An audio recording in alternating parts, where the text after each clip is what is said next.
এই দেখো সুন্দরবন গেছি আর বাঘ দেখেছি কি না সেটা তো তোমাদের সাথে শেয়ার করা হলো না, একদম ভুলে গেছি। দেখেছো, কিছু পার্সোনাল কাজের জন্য আবার ব্লগটা এডিট করে পোস্ট করতে প্রচুর লেট হয়ে গেল।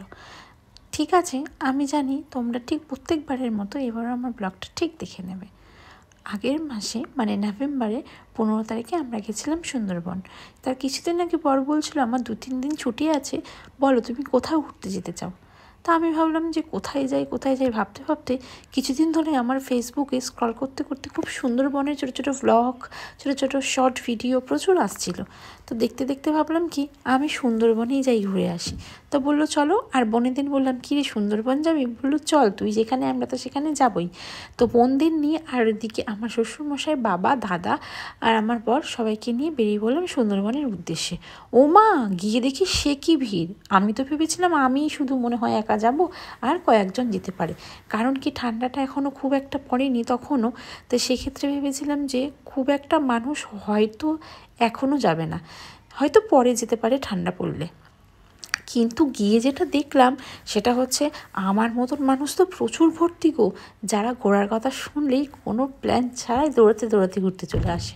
তো পৌঁছে গেছি, ওদিকে লাগেজ রেখে দিয়েছি, যেহেতু অনেকটা রাস্তা এসছি তাই জন্য ভাবলাম একটু ডাবের জল খেয়ে নিই। একটু ডাবের জল খেয়ে নিয়ে এদিকে দেখো টিফিনে খেয়ে নিয়েছিলাম হচ্ছে লুচি, আলুর দম আর মিষ্টি।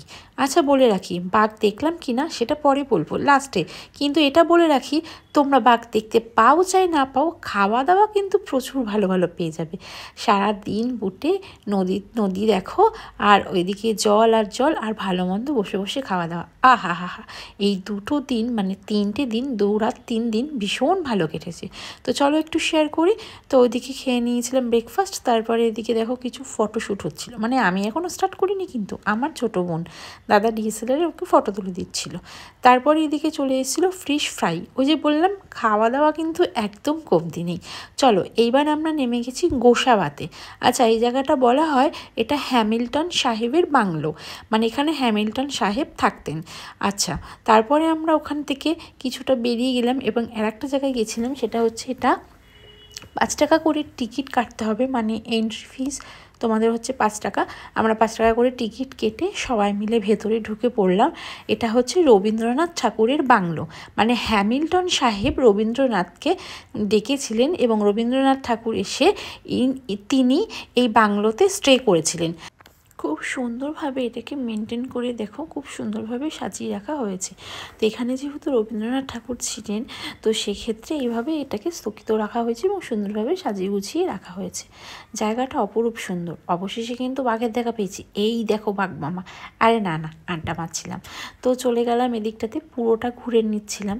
জায়গাটা এতটা সুন্দর আর এতটা স্নিগ্ধ, আমার খুব ভালো লাগছিল।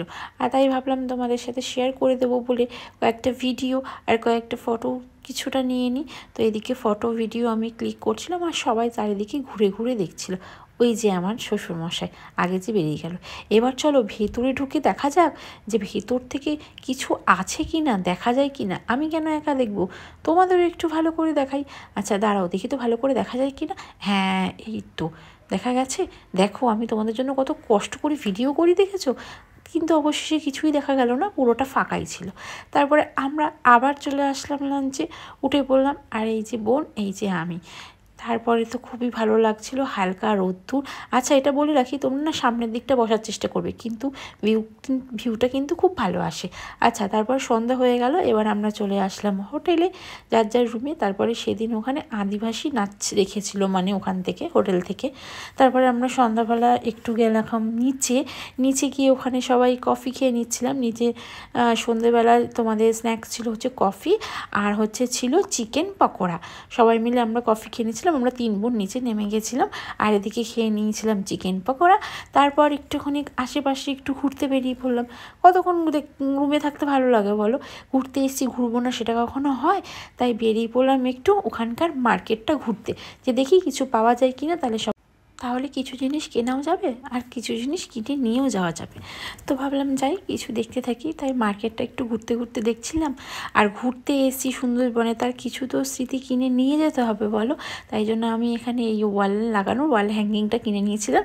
এই বোর্ডের উপর লেখা ছিল সুন্দরবন। এখানে তোমরা কি রেখে দিতে পারবে, যে কোনো সব কিছু, গাড়ি চাবি, খুব ভালো লাগবে অ্যাকচুয়ালি, মানে সাজিয়ে রাখলে দেখতে খুব ভালো লাগবে।